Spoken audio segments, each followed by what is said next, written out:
بسم الله الرحمن الرحيم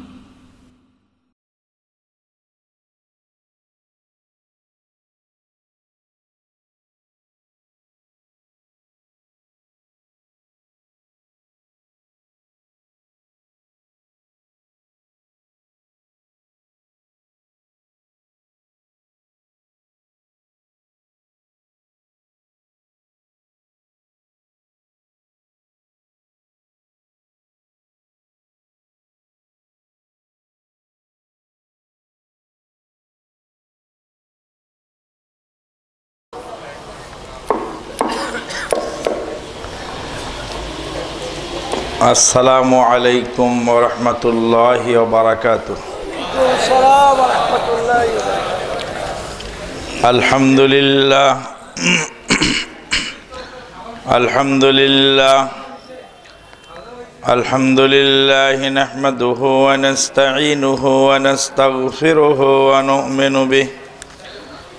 ونؤمن به ونتوكل عليه ونعوذ بالله من شرور أنفسنا ومن سيئات أعمالنا من يهده الله فلا مضل له ومن يضلل فلا هادي له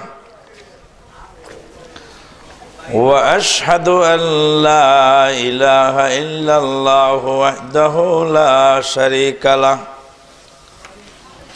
وأشهد أن محمدا عبده ورسوله صلى الله عليه وسلم الذي أرسله بالحق بشيرا ونذيرا وداعيا إلى الله بإذنه وسراجا منيرا أما بعد فإن خير الحديث كتاب الله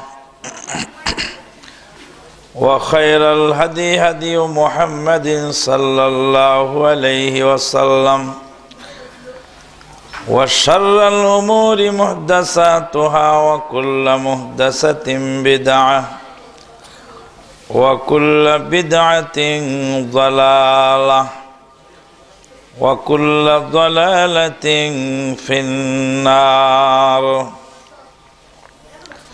أما بعد فقد قال الله تبارك وتعالى في الكلام المجيد والفرقان الحميد بعد أعوذ بالله من الشيطان الرجيم يا أيها الذين آمنوا اتقوا الله حق تقاته ولا تموتن إلا وأنتم مسلمون يا أيها الناس اتقوا ربكم الذي خلقكم من نفس واحدة وخلق منها زوجها وبث منهما رجالا كثيرا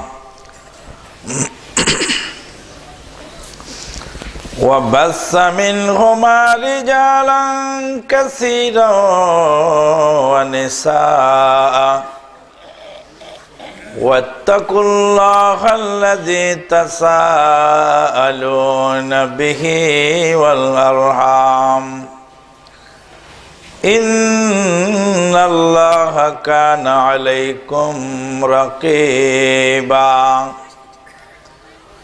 يا أيها الذين آمنوا اتقوا الله وقولوا قولا سديدا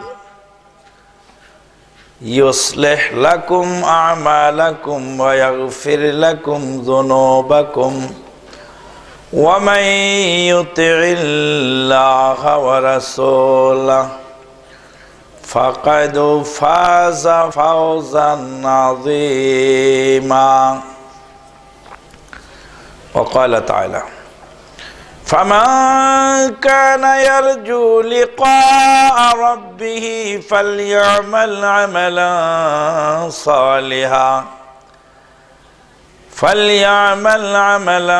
صالحا ولا يشرك بعبادة ربه أحدا. وقال النبي الأمين صلى الله عليه وسلم: من عمل عملا ليس عليه أمرنا فهو رد. رواه مسلم. ويقول الشاعر: ترجو النجاة ولم تسلك مسالكها إن السفينة لا تجري على يبس. আল্লাহ পাকের অশেষ মেহেরবানিতে ডুমনি নয়াপাড়া জামে মসজিদের উদ্যোগে আয়োজিত আজকের এই মহতী অনুষ্ঠানে আমরা কর্মচঞ্চল জিন্দেগির কিছু অংশ ব্যয় করার তৌফিক লাভ করেছি। যে আল্লাহ পাক আমাদেরকে সকল দিক ও বিভাগ থেকে মুখ ফিরিয়ে কোরআন ও সুন্নাহ শোনার জন্য, বলার জন্য এখানে সমবেত হওয়ার তৌফিক দান করলেন, তারই বারগাহে জানাই শুকরিয়া, আলহামদুলিল্লাহ। নবী মুহাম্মদুর রাসূলুল্লাহ সাল্লাল্লাহু আলাইহি ওয়াসাল্লামের প্রতি জানাই অগণিত অসংখ্য দরুদ ও সালাম। আল্লাহুম্মা সাল্লি আলা মুহাম্মাদিন ওয়া আলা আলি মুহাম্মাদিন কামা সাল্লাইতা আলা ইব্রাহিম ওয়া আলা আলি ইব্রাহিম ইন্নাকা হামিদুম মাজিদ। আল্লাহুম্মা বারিক আলা মুহাম্মাদিন ওয়া আলা আলি মুহাম্মাদ কামা বারাকতা আলা ইব্রাহিম ওয়া আলা আলি ইব্রাহিম ইন্নাকা হামিদুম মাজিদ। মোহতারাম সভাপতি, মাননীয় পরিচালক, উপস্থিত উলামায়ে কেরাম ও সুধী মণ্ডলী, এতক্ষণ যাবৎ আপনারা কোরআন ও হাদিস থেকে বিভিন্ন বিষয়ের উপরে গুরুত্বপূর্ণ আলোচনা শুনেছেন। আমার আজকের আলোচ্য বিষয় হলো ইবাদত কবুলের শর্ত, আমল কবুলের শর্ত। আমল বলতে এখানে ইবাদতকেই বোঝানো হয়েছে। মানুষের জিন্দেগিতে যত কাজ মানুষ করে সেই কাজ দুই ভাগে বিভক্ত, মূলত দুই ভাগে বিভক্ত। কিছু কাজ আছে ইবাদত আর কিছু কাজ আছে মুআমালাত। মুআমালাত হলো মানুষ মানুষের সাথে যে আদান প্রদান করে, এটা হলো মুআমালাত। মানুষ মানুষের সাথে যে আদান প্রদান করে এটা হলো মুআমালাত। আর আল্লাহর সাথে যেটা আদান প্রদান হয় এটা হলো ইবাদত। ইবাদত আর মুআমালাত এই দুইটা জিনিসের পার্থক্য মানুষ বুঝতে না পারার কারণে সমাজে বহু ধরনের সমস্যা সৃষ্টি হয়ে গেছে, যারই ফলে এটার মধ্যে ওটা আর সেটার মধ্যে এটা এই মিক্স হয়ে গেছে। একটু উদাহরণ দিলে আপনাদের জন্য ক্লিয়ার হবে। আগুন এবং পানি দুটা কি এক জিনিস না দুই জিনিস? দুই জিনিস। আগুন আর পানি দুটা দুই জিনিস। আগুন থাকবে চুলার মধ্যে পাতিলের নিচে, আর পানি থাকবে পাতিলের উপরে। আগুন হিট করবে পাতিলকে, পাতিল গরম হয়ে পানিকে গরম করবে, আর পানি গরম হয়ে চাউল সিদ্ধ করবে, তারপর তো ভাত হবে।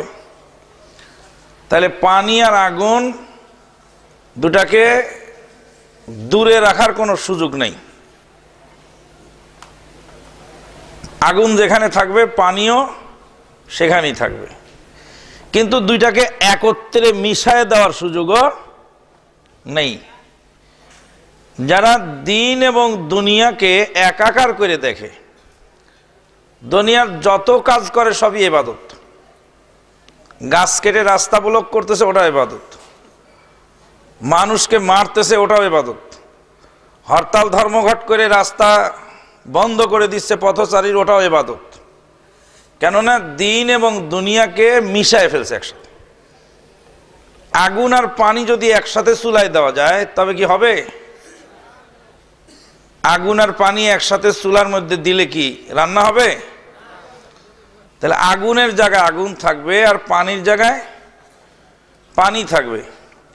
মসজিদকে যারা ইবাদতখানা মনে করে, যে ইবাদতটা হলো আল্লাহর দ্বীনের নিয়ন্ত্রণে আর দুনিয়াবি কাজ হলো আমার ইচ্ছাধীন, এটা যারা মনে করে তারা হলো সেকুলার।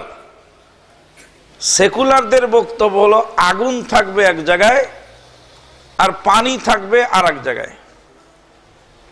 তাল গাছের মাথায় পাতিল আর নিচে হলো তাল গাছের গোড়ায় আগুন। এই আগুন দিয়ে কোনদিন ভাত রান্না হবে? আল্লাহ পাক বলছেন, আউযু বিল্লাহি মিনাশ শাইতানির রাজিম, রব্বানা আতিনা ফিদ দুনিয়া হাসানাতাও ওয়া ফিল আখিরাতি হাসানাহ ওয়া কিনা আযাবান নার। হে আল্লাহ, আমাদেরকে দুনিয়ার কল্যাণ দাও আর আখিরাতের কল্যাণ দাও। রব্বানা আতিনা ফিদ দুনিয়া হাসানাহ ওয়া ফিল আখিরাতি হাসানাতাও ওয়া কিনা আযাবান নার।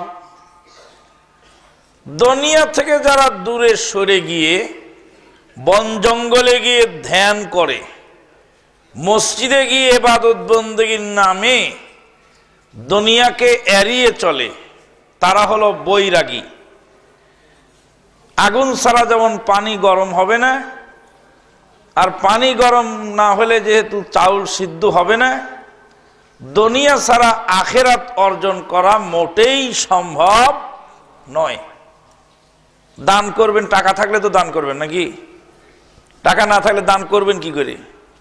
হজ করতে টাকা লাগবে, এমনকি ইবাদত করতে পানি লাগবে। পানিটা তো উজু করার জন্য তো পানি তো লাগবে, পানি নেই তো উজু করবেন কি করে? তাহলে দুনিয়াটা লাগবে আখিরাত কামাই করার জন্য। কোন ব্যক্তি যদি দুনিয়া দিয়ে আখিরাত কামাই করার চেষ্টা করে, টাকা পয়সাটা হলো দুনিয়া আর হজটা হলো আখিরাতের ইবাদত, তাহলে দুনিয়ার টাকা দিয়ে আখিরাত কিনলো, হজ কিনলো, হজ করলো সে, তাহলে দুনিয়া দিয়ে কি করলো? আখিরাত কিনলো। দুনিয়ার টাকা ব্যয় করে নেকি কিনলো, তা দুনিয়া দিয়ে কি কিনলো? আখিরাত কিনলো। কিন্তু সে যদি দিন বিক্রি করে দিয়ে দুনিয়া কেনার চেষ্টা করে, দুনিয়ার ক্ষমতা লাভের আশায় বা দুনিয়াবি কোনো স্বার্থ হাসিলের জন্য যদি আখিরাতকে ব্যবহার করে, কোরআন হাদিসকে ব্যবহার করে, তাহলে সে দুনিয়া কিনলো আখিরাত দিয়ে। আশা করি ক্লিয়ার হয়ে গেছে।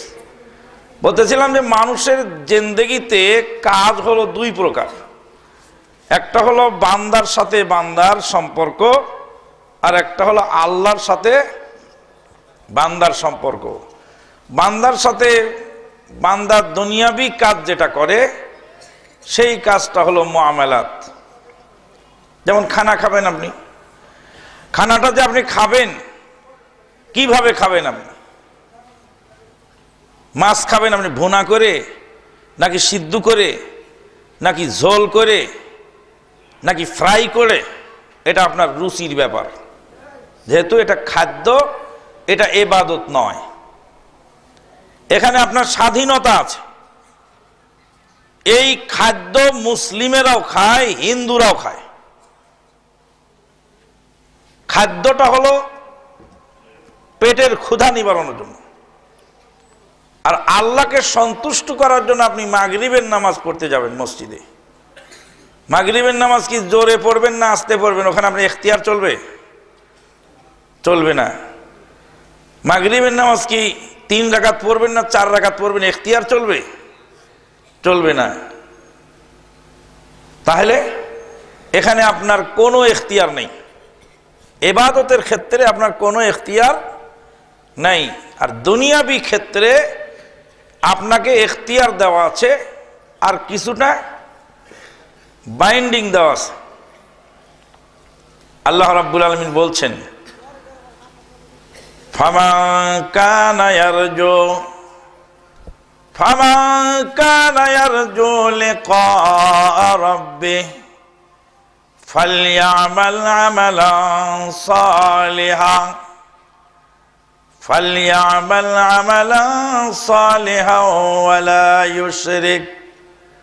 ওয়ালা ইউশরিক বিইবাদাতি রাব্বিহি আহাদা। সুতরাং তোমাদের মধ্যে যে ব্যক্তি আল্লাহর দিদার লাভ করতে চায়, তার রবের দিদার লাভ করতে চায়, ফামান কানা ইয়ারজু লিকা রাব্বিহি ফালইআমাল আমালান সালিহান, সে যেন ভালো কাজ করে। ভালো কাজ কাকে বলে? ভালো কাজ দুই প্রকার। একটা হলো যেই জিনিস যেই কাজের জন্য বানানো হয়েছে সেই জিনিস দিয়ে সেই কাজ করার নাম ভালো কাজ। যেই জিনিস যেই কাজের জন্য বানানো হয়েছে সেই জিনিস দিয়ে সেই কাজ করার নাম ভালো কাজ। টুপি বানানো হয়েছে কেন? মাথায় দেওয়ার জন্য। এখন টুপি নিয়ে আপনি গেলেন ইসাপুরার বাজারে, দেখলেন ওখানে তাজা টাটকা কিছু মাছ পাওয়া গেল। এখন মাছটা নেওয়ার কোনো বর্তন নেই, টুপিটা মাথাতে খুলে ওই মাছগুলি টুপির মধ্যে নিয়ে নিলেন। কাজটা কি ভালো হলো না খারাপ হলো? নিশ্চয়ই খারাপ হলো। যে দেখবে সেই বলবে আপনি ভালো কাজ করেননি, কাজটা খুব খারাপ করেছেন। আর টুপিটা যদি কেউ গিফট করে থাকে, সৌদি আরব থেকে হজ করতে আসার সময় আপনার জন্য একটা টুপি কিনে এনেছে, আর সেই টুপিটা আপনাকে দিয়েছে, আর আপনি ওই টুপি দিয়ে ইসাপুরার বাজার থেকে মাছ কিনে নিয়ে আসতেছেন, তখন ও লোক দেখে তার কেমন লাগবে? খুব খারাপ লাগবে নিশ্চয়ই, এবং বলবে মিয়া কাজটা ভালো করেননি, টুপিটা এই কাজের জন্য দিছিলাম না, টুপি দিছিলাম মাথায় দিয়ে ইবাদত করবেন এই জন্য। আল্লাহ রাব্বুল আলামিন আপনাকে চোখ দিয়েছেন, চোখ দিয়েছেন কি ফিল্ম দেখার জন্য? কান দিয়েছেন কি গান শোনার জন্য, গীবত শোনার জন্য? তাহলে 50 টাকা দামের টুপি দিয়ে সেই টুপি মাথায় না দিয়ে ওতে মাছ তুলাতে ওই লোক যে রাগান্বিত হলেন, তা আল্লাহ যে এত মূল্যবান সম্পদ দিলেন, যেই কাজের জন্য সেই কাজে ব্যবহার না করে অন্য কাজে ব্যবহার করলে এটা কি হয়ে গেল? খারাপ কাজ হয়ে গেল। তাহলে ভালো খারাপ এবার বোঝেন আল্লাহ কোন জিনিস কি কাজের জন্য দিয়েছে। ফামান কানা ইয়ারজু লিকা রাব্বিহি ফালইআমাল আমালান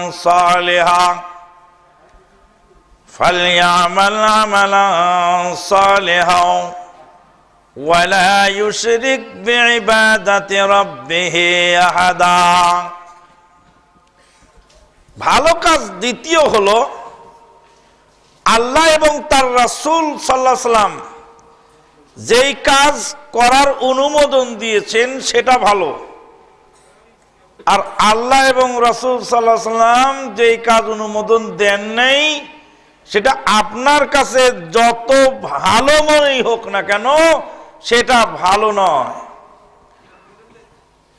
চিনি কি ভালো জিনিস না খারাপ জিনিস? চিনি ভালো জিনিস। ডায়াবেটিস রোগীর জন্য চিনি কি খুব উপকারী? মারাত্মক ক্ষতিকর। ঘি কি দামি জিনিস না কম দামা জিনিস? যার পেটের ভিতরে রোগ আছে, ডায়রিয়ার রোগী, তার জন্য ঘিটা উপকারী না ক্ষতিকারক? ক্ষতিকারক। এবার তাহলে বোঝেন যে ভালো এবং মন্দ, ভালো জিনিসও মন্দ হয়ে যায় কখন? যখন তার নিয়মের বাইরে চলে যায়। তরকারির মধ্যে যদি 1 চামচ চিনি বেশি হয়, তাহলে তরকারি কি খাদ্য থাকে না অখাদ্য? তরকারির মধ্যে যদি 1 চামচ লবণ বেশি দেওয়া যায়, খাদ্যটা তখন খাদ্য থাকে না অখাদ্য হয়ে যায়? চায়ের মধ্যে যদি চিনি 1 চামচ বেশি দেওয়া যায়, তাহলে চা কি চা থাকে না শরবত হয়? শরবত হয়ে যায়। ফামান কানা ইয়ারজু লিকা রাব্বিহি ফালইআমাল আমালান সালিহা। আল্লাহ রাব্বুল আমিন বলেন, তোমাদের মধ্যে যে ব্যক্তি আল্লাহর দিদার লাভ করতে চায়, আল্লাহর সঙ্গে সাক্ষাৎ করতে চায়, ফালইআমাল আমালান সালিহা, সে যেন ভালো কাজ করে, ওয়ালা ইউশরিক বিইবাদাতি রাব্বিহি আহাদা, আর সে যেন তার রবের ইবাদতের মধ্যে অন্য কাউকে শরীক না করে। রবের ইবাদতে অন্য কাউকে শরীক না করে। শরীক মানে হলো যে একটা জিনিস 2 জন মালিক বা একাধিক ব্যক্তি মালিক, তার নাম হলো শরীক। শরীক মানে যে এই জমিনটা 2 জন ভাগের, এর নাম শরীকি সম্পত্তি। বাপ এবং চাচা 2 জন মালিক, এটা হলো শরীকি সম্পত্তি, একক মালিকানা ওখানে নেই। তাহলে একটা জিনিস 2 জন ব্যবহার করার নাম হলো কি? একাধিক ব্যক্তি ব্যবহার করার নাম শরীক। মনে করেন আমার হাতে আছে একটা হাত রুমাল, এই হাত রুমালটা আমার আর এই ভাইয়ের মধ্যে শরীক, ভাগে। রুমালটা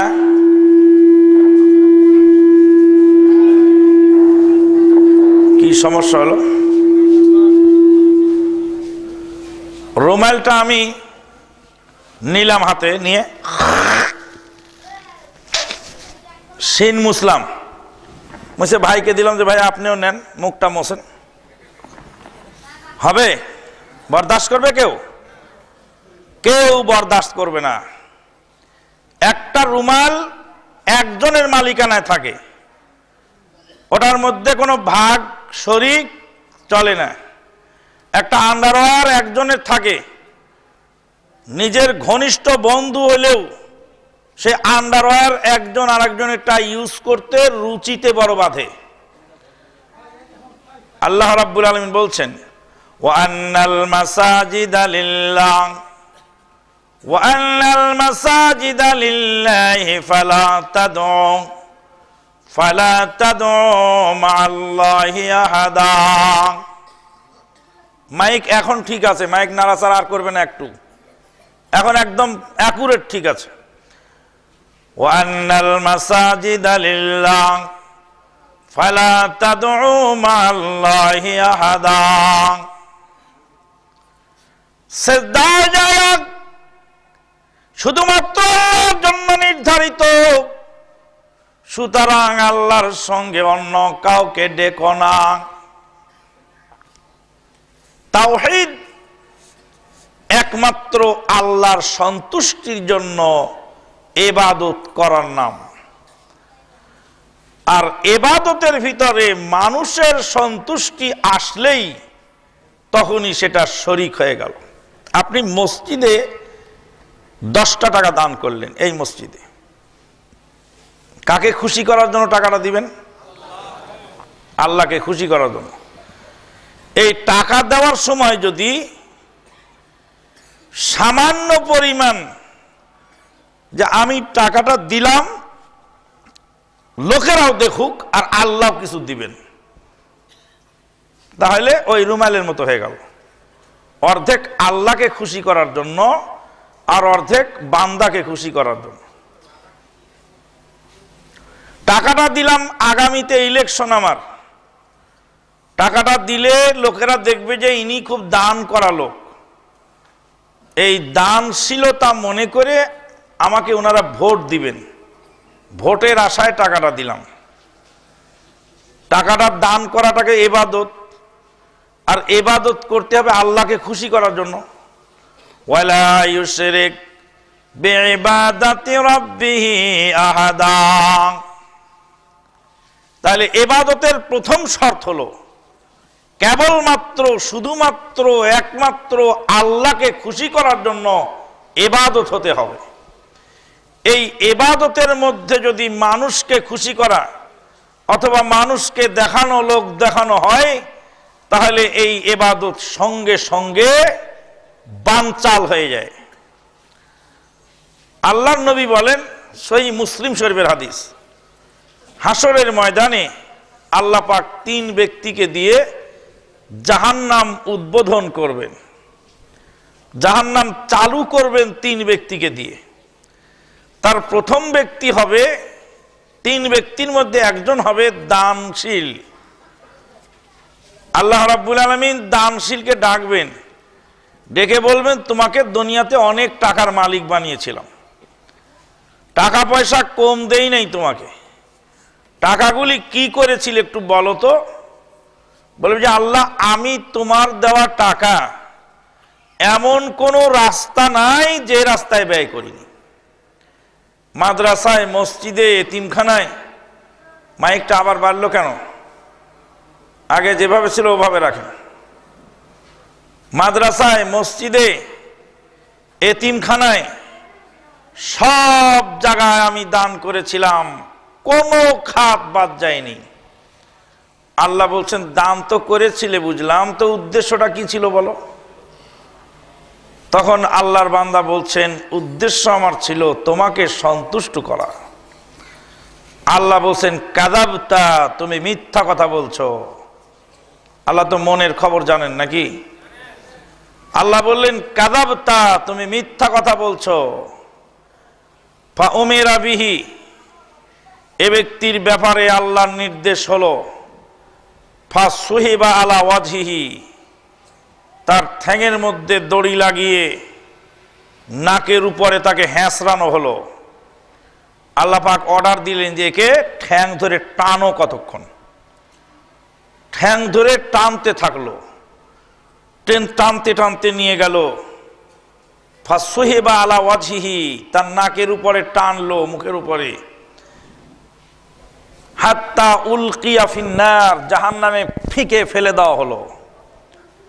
হাদিসের শব্দ উলকিয়া মানে ছিটকে ফেলে দেওয়া হলো, ফিকে ফেলে দেওয়া হলো। আল্লাহ বলেন, তুই মিথ্যুক, দুনিয়ার স্বার্থ হাসিলের জন্য তুমি দান করেছিলে, আমাকে সন্তুষ্ট করার জন্য নয়।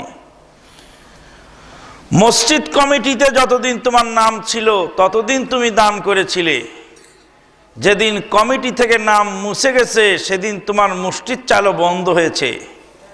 তুমি কেন মুষ্টির চাল দিয়েছিলে আমি জানি। একটা ফ্যান মসজিদে দিয়ে এসেছিলে, ফ্যানের গায়ে বাপের নাম লিখে দিয়ে আসছিলে,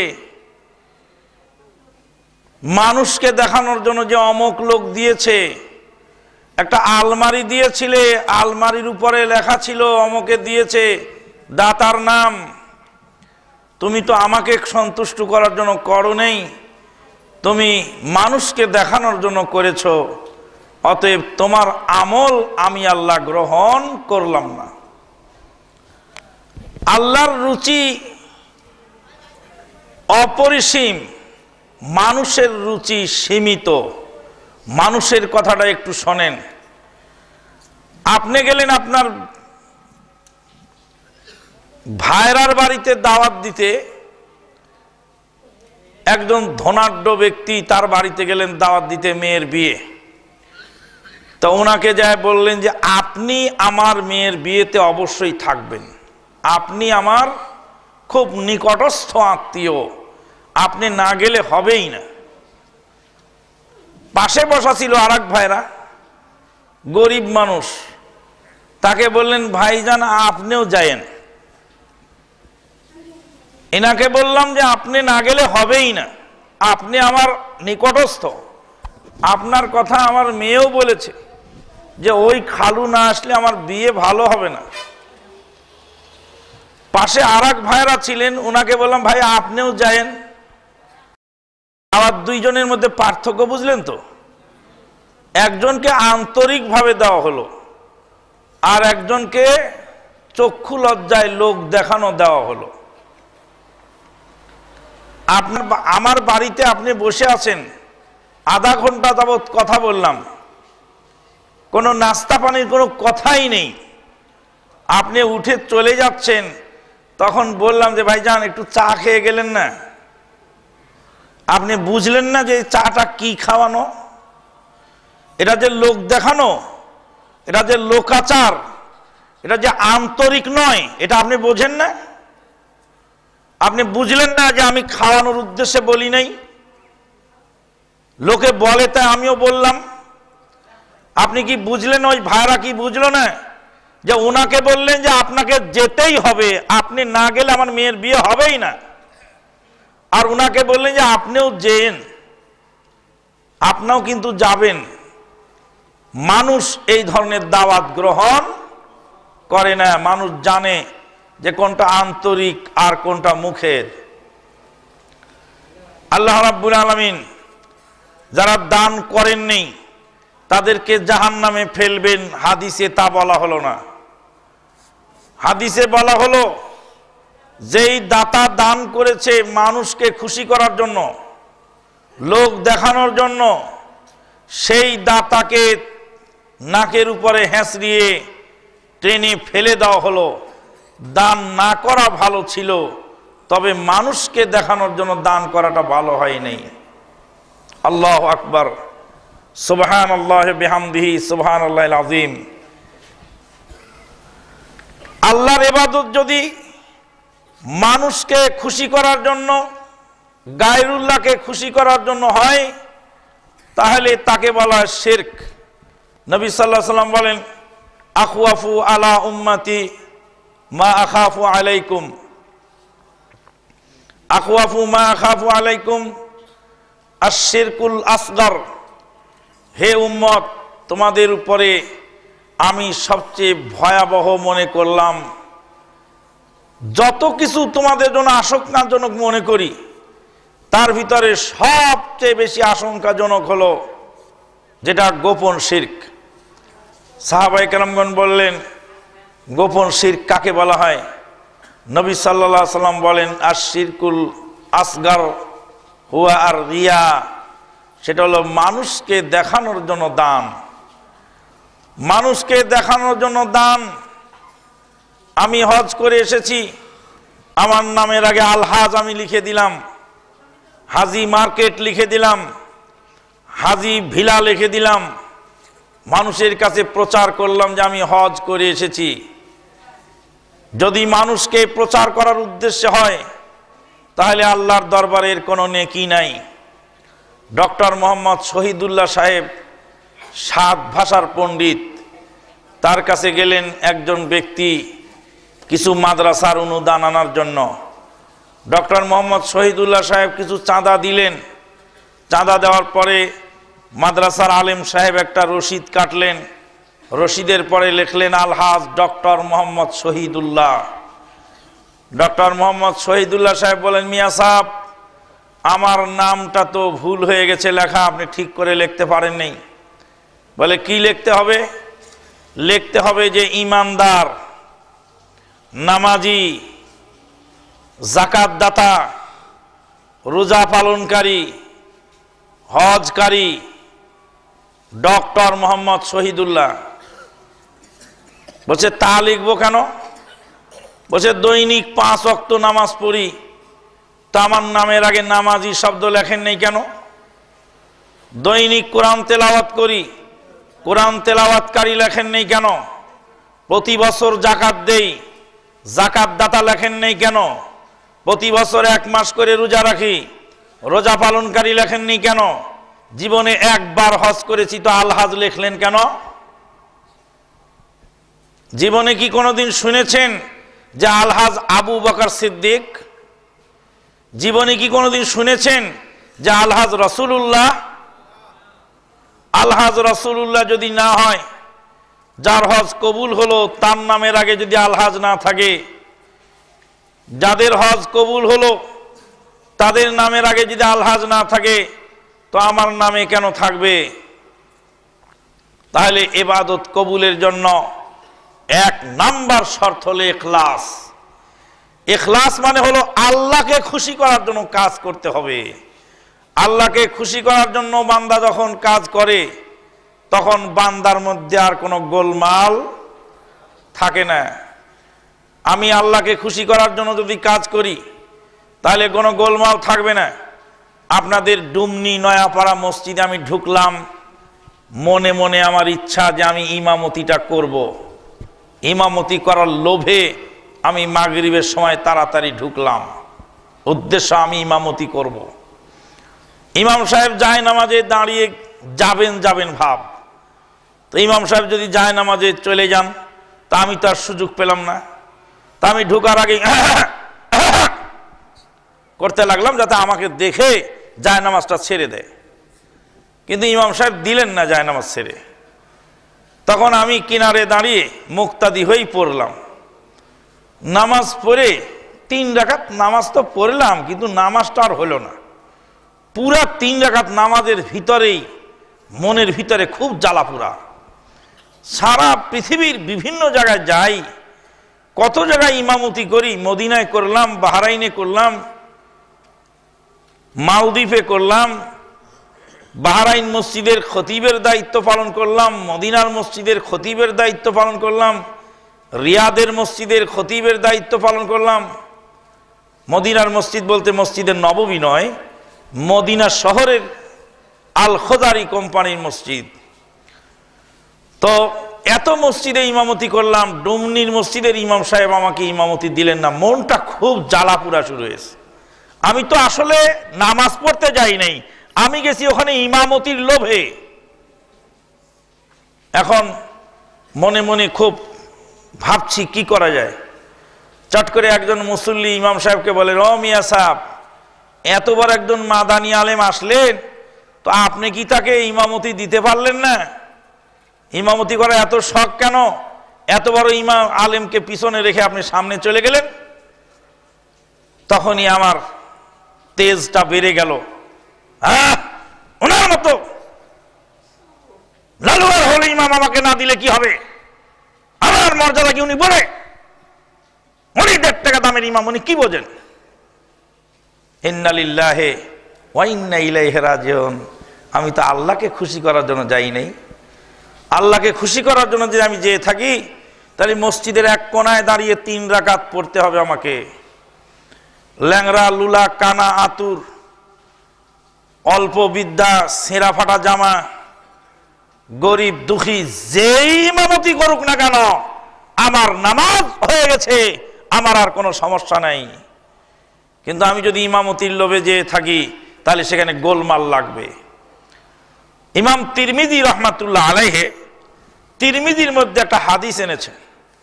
জিবরাইল আমিন আলাইহিস সালাতু ওয়াস সালাম রাসূলুল্লাহ সাল্লাল্লাহু আলাইহি ওয়াসাল্লামের ইমামতি করলেন। কে ইমামতি করলেন? জিবরাইল আমিন। মুক্তাদি কে হলেন? নবী মুহাম্মদুর রাসূলুল্লাহ সাল্লাল্লাহু আলাইহি ওয়াসাল্লাম মুক্তাদি, আর ইমাম হলেন জিবরিল আমিন। 2 দিন ঘটনা ঘটল। 5 ওয়াক্ত একদিন পড়ালেন জিবরাইল আমিন, আল্লাহ নবী মুক্তাদি। আবার দ্বিতীয় দিন 5 ওয়াক্ত পড়ালেন আল্লাহ নবী মুক্তাদি। আম্মানি জিবরিলু, জিবরিল আলাইহিস সালাম আমার ইমামতি করলেন। ইমাম তিরমিজি রহমাতুল্লাহ আলাইহি এই হাদিস থেকে 2টা মাসলা সাব্যস্ত করেছেন। কয়টি মাসলা? 1 নাম্বার মাসলা সাব্যস্ত করেছেন যে বেশি মর্যাদাবান ব্যক্তি যদি মুক্তাদি হয় আর কম মর্যাদাবান ব্যক্তি যদি ইমাম হয়, তো নামাজ বৈধ, নামাজের কোনো সমস্যা নেই। আল্লাহর নবী বেশি মর্যাদাবান জিবরিল আলাইহিস সালাতু ওয়াস সালামের তুলনায়।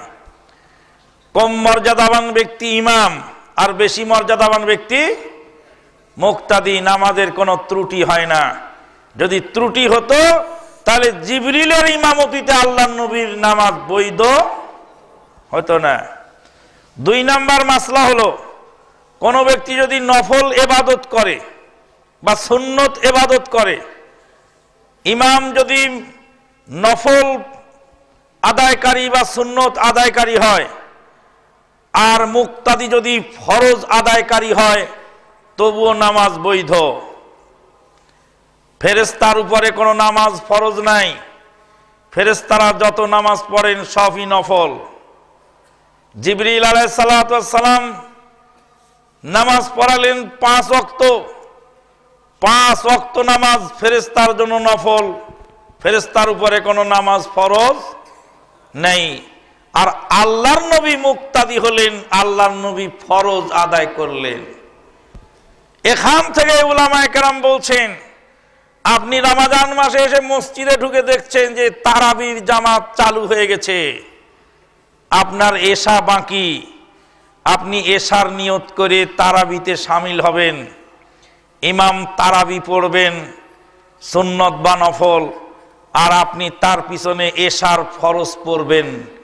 2 রাকাত বা 1 রাকাত যাই পান ইমামের সাথে পড়ে, বাকিটা আপনি একা পড়ে নেবেন, জামাতের সওয়াব পেয়ে গেলেন। মসজিদে ঢুকে দেখলেন জামাত শেষ হয়ে গেছে, লোকেরা নফল সুন্নত পড়ছেন, যে কোনো নফল সুন্নত আলার সাথে আপনি ফরজ পড়ে নেবেন, আপনি জামাতের সওয়াব পেয়ে গেলেন। জামাতের জন্য আফসোস করার দরকার নেই, যেহেতু নফল আলার পিছনে ফরজ আলার নামাজ বৈধ ওই হাদিস দ্বারা। বন্ধুগণ, বলতেছিলাম যে মানুষ দুনিয়াবি স্বার্থের জন্য যখনই দিনের কাজ করবে তখনই গোলমাল লাগবে, লাগবে কিনা? নেতৃত্বের আশায় যদি এসে থাকি, মসজিদ কমিটিতে আমাকে নেওয়া হবে এই আশায় আসলাম, কিন্তু মসজিদের কমিটিতে আমাকে নেওয়া হলো না, তখনই মনটা খারাপ হয়ে গেল। দুনিয়াবি কামাই যদি আমার উদ্দেশ্য থাকে, পোস্টারের মধ্যে আমার নামটা কোথায় আছে, আমার নামের উপরে আরো কারো নাম উঠলো কিনা, এইগুলি দেখার প্রশ্ন তখন থাকবে।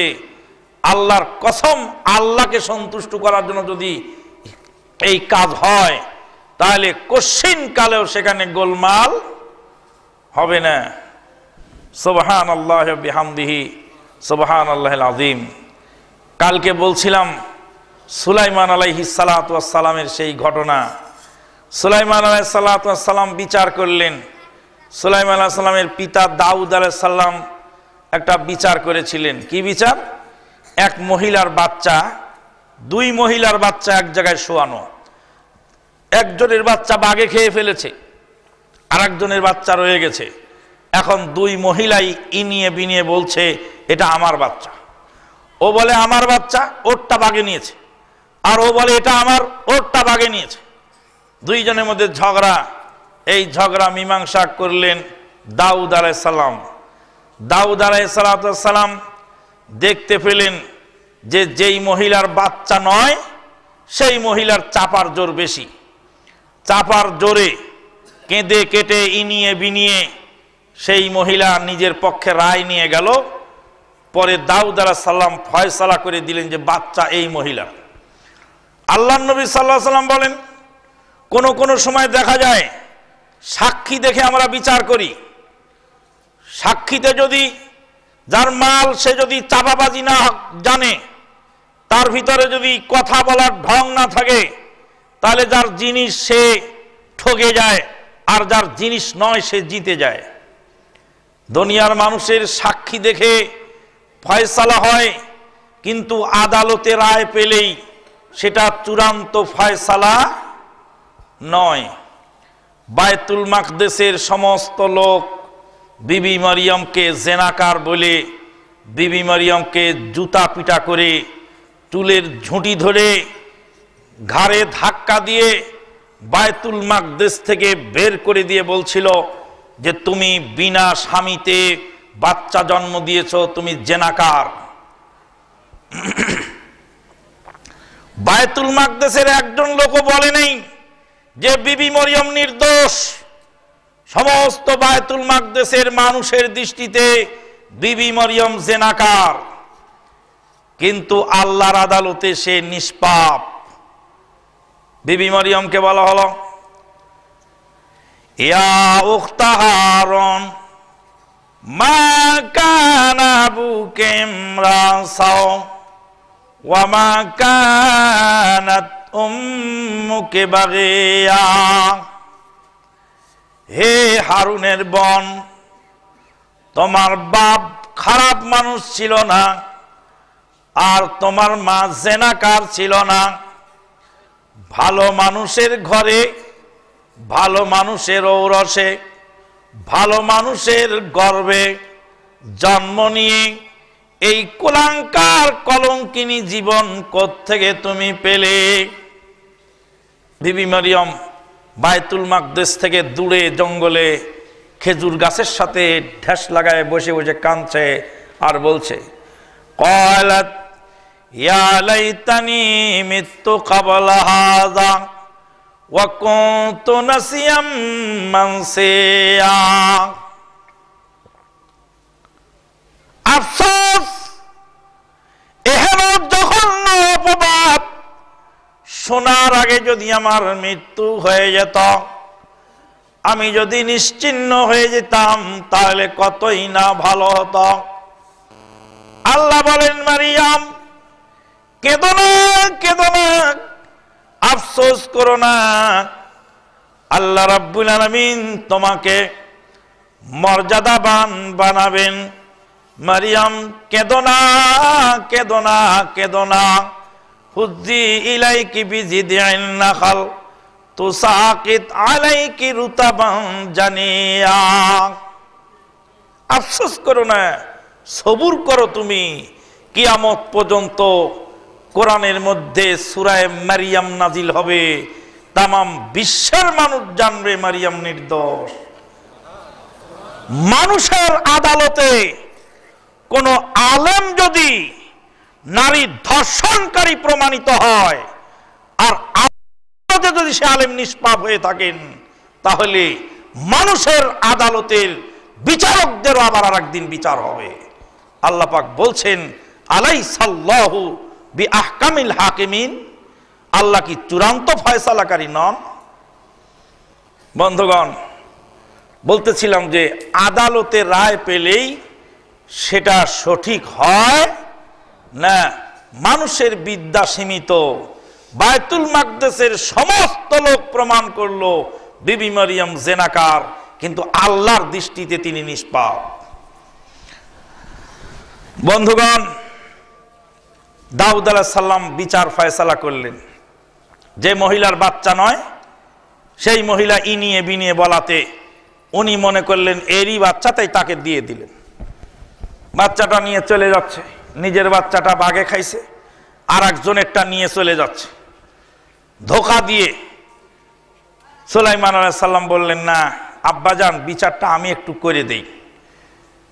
সুলাইমান আলাইহিস সালাম বাপের বিচার সংশোধন করতেছেন। কার বিচার? বাপ হলেন নবী, আর সুলাইমান আলাইহিস সালাম তখনও নবী হন নাই, ভবিষ্যতে নবী হলেন। বাপ রানিং নবী, আর সুলাইমান আলাইহিস সালাম তখনও নবী হন নাই, ভবিষ্যতে নবী হবেন। তিনি বিচার করতেছেন, বাপের বিচার সংশোধন করছেন। সুলাইমান আলাইহিস সালাম বলেন, জাল্লাদকে ডাকো, বাচ্চাটাকে ফেরে 2 ভাগে ভাগ করো, 2 মহিলাকে দিয়ে দাও। ডুপ্লিকেট মা যে 2 নম্বর মা, সে কয় তাহলে তাই করা হোক, ভাগ করে দেন। আর যেটা অরিজিনাল মা, সে বলে না, বাচ্চাটা ওর কাছেই থাকুক, আমার বাচ্চার দরকার নেই, আমার দাবি আমি ছেড়ে দিলাম, কিন্তু বাচ্চাটা বেঁচে থাকুক ওর বাড়িতে। ওর বাড়িতে বেঁচে থাকলেও আমার কলিজার টুকরা বেঁচে থাকুক। বাচ্চাটাকে আল্লাহ দোহাই লাগে সুলাইমান, ওটারে 2 টুকরা করবেন না। সুলাইমান আলাইহিস সালাম বললেন যে, আব্বা দেখেন তো, এখন বলেন তো কে অরিজিনাল মা, বলেন তো কে অরিজিনাল মা। এই ঘটনা থেকে 2টা জিনিস আমরা জানলাম। কয়টা জিনিস জানলাম? কয়টা জিনিস জানলাম? বাপ বিচার করে ভুল করতে পারে, বেটা তার সংশোধন করার ক্ষমতা রাখে। পীর সাহেব ভুল করতে পারে, তার মুরিদ সংশোধন করার ক্ষমতা রাখে। উস্তাদ ভুল করতে পারে, শাগরেদ সংশোধন করার ক্ষমতা রাখে। আপনি কেন বলেন যখনই বেদাতের কথা ওঠে তখনই বলেন কেন বাপ দাদা কি ভুল বোঝেছে? এত বছর ধরে করে আসলাম, এখন আবার তুমি নতুন হাদিস আনছো, এটা বলেন কেন? দেখেন না যে নবী বিচার করছেন, আর তার ছেলে তখনও নবীয়ত পাননি, বিচার সংশোধন করলেন। নবীর বিচারটা ঠিক থাকলো না নবীর বেটার বিচার ঠিক থাকলো? বেটার বিচার ঠিক থাকলো। কাজেই বাপ দাদার দোহাই দিয়ে ধর্ম চলে না। আব্দুর রাজ্জাক বিন ইউসুফ সাহেব বলেন যে বাপ দাদার দোহাই দিয়ে ধর্ম চলে না, বুজুর্গানের দিনের দোহাই দিয়ে ধর্ম চলে না, আলেম ওলামার দোহাই দিয়ে ধর্ম চলে না। অনেক লোক বলেছে দেখে ধর্ম চলে না। ধর্ম চলে কোরআন এবং সুন্নাহর দলিলের উপরে। কোরআন সুন্নাহর দলিল যার আছে তারটা ঠিক, যারটা দলিল নেই তারটা বেঠিক। হাজারো পৃষ্ঠার দলিল যদি আপনি এখানে আনেন, এক শতক জমি আপনারা ভালো বোঝেন আমাদের চেয়ে, এখানে জমি কিনা বেচা হয় এমন কোন জমি নাই যে জমির দলিলের অভাব আছে। সব জমিনেরই দলিল, 2, 3টা 4টা 5টা করে দলিল আছে। প্রত্যেকেই দলিল হাতে করে দাঁড়ায় আছে। হ্যাঁ, প্রত্যেকেই দাবিদার, এটা আমার জমি, এটা আমার জমি। এমনও জমি আছে যে জমিনের দাম বাড়ার পরে 3-4 বারও বেচা হচ্ছে কিনা? আপনি কি দেখে নিচ্ছেন? 30 বছরের রেকর্ড সেখানে পেশ করতে হচ্ছে। এই জমির মালিক অমকে ছিল, তারপরে তার থেকে অমকে মালিক হলো, কোন দলিল মূলে মালিক হলো, সে দলিলের নাম্বার কত তারিখে সম্পাদিত হয়েছে। এইভাবে 30 বছরের ভিতরে যদি 100 হস্তান্তর হয় তো ওই স্ট্যাম্পের মধ্যে লিখে যদি পুরা গদগাথা গেয়ে না আসা যায় তবে দলিল আদালতে গিয়ে টিকবে না। তাই তো আব্দুল হান্নান ভাই, সবারই তো নাম লেখা লাগবে নাকি? দলিল যারা লেখেন তারা তো জানবেন ভালো, তো সবারই নাম লেখা লাগবে। তাহলে 1 শতক জায়গা কেনার সময় এত যাচাই বাছাই, সারা পৃথিবীর 10 পৃথিবীর সমান জান্নাত একজন ব্যক্তি পাবেন। সেই জান্নাতের যে আমল, সেই আমলটা রসুলের তরিকায় হয়েছে কিনা সেটা যাচাই বাছাই করা দরকার নয়? সুলাইমান আলাইহিস সালামের বিচার থেকে আমরা পেলাম যে বাপের বিচার ভুল হলেও বেটা সংশোধন করার ক্ষমতা রাখে। 2 নম্বর জিনিস জানা গেল যে অরিজিনাল মা তার দরদি আলাদা। সে বলবে যে ওর কাছেই থাকুক, তবু বাচ্চাটা বেঁচে থাকুক। দেশ নিয়ে যখন কারাকারি হয় তখন কে অরিজিনাল নেত্রী আর কে ডুপ্লিকেট নেত্রী আমরা বুঝতে পারি না। এক নেত্রী নাকি খায়ে শেষ করে ফেললো দেশ, এই বলে আর এক নেত্রী নামছেন। তো দেখা গেল যে ইনিও উনার চেয়ে কম না, আর উনিও উনার চেয়ে কম না। যদি অরিজিনাল মা হয় তাহলে বলবে যে বাচ্চাটা ওর কাছেই থাকুক, তবুও বেঁচে থাকুক। দেশের প্রতি যদি অরিজিনাল মায়া মহব্বত থাকে তাহলে বলবে দেশটা ওর হাতেই চলুক, তবুও দেশটা বেঁচে থাকুক, দেশটা যেন নষ্ট না হয়। বন্ধুগণ, তাহলে কি বলতেছিলাম যে আল্লাহ রাব্বুল আলামিন ইখলাস রাখতে বললেন কাজের ভিতরে যদি আল্লাহর সন্তুষ্টি থাকে তাহলে সেই কাজ আল্লাহর দরবারে কবুল হবে। 2 নম্বর, ইখলাস যদি না থাকে তাহলে সেটা শিরক। আর শিরক হলো পৃথিবীর বুকে সবচেয়ে ভয়াবহ পাপ। পৃথিবীর বুকে যত পাপ আছে সমস্ত পাপই পাপকে বোঝে এবং ঘৃণা করে, কিন্তু 2টা পাপ, যেই 2টা পাপকে আজও পর্যন্ত মানুষ পাপ বলে মনে করে না। যে লোক জেনা ব্যভিচার করে সে লোক জানে যে এটা অন্যায় কাজ, সে কাজটা গোপনে করে, সেই কাজটা প্রকাশ করে না। নিজে যতই অপকর্ম করুক নিজের বেটাকে এই কাজে জড়িত করার চেষ্টা করে না, চায় না যে আমার বেটাও এই কাজে জড়িত হোক। কিন্তু যে লোক মাজারে টাকা দেয় সে লোক নিজেও দেয়, আবার বেটাকেও তালিম দিয়ে যায় যে তুমিও দিও আমিও দিলাম। যে ব্যক্তি মাজারে টাকা দেয় প্রত্যেক বছরে যদি 10,000 দেয়, মরার আগের বছরে দিবে 30,000, আর বলবে যে আর জীবনে আসতে পারি আর না পারি, এবার একটু বেশি করে দিয়ে যাই, হয়তো বা এটাই আমার জীবনের শেষ মাজারে টাকা দেওয়া। কিন্তু দুনিয়ার অন্যান্য যত পাপী আছে সেই পাপী কোনোদিন এই চিন্তা ভাবনা মাথায় রাখে না, মৃত্যুর পূর্ব মুহূর্তে সে তওবা করার চেষ্টা করে। আল্লাহ পাক তাই বলছেন, কুল হাল নুনাব্বিউকুম বিল আখসারিনা আমালা আল্লাযীনা যাল্লা সায়ুহুম ফিল হায়াতিদ দুনিয়া ওয়া হুম ইয়াহসাবুনা আন্নাহুম ইহসিনুনা সুন্না।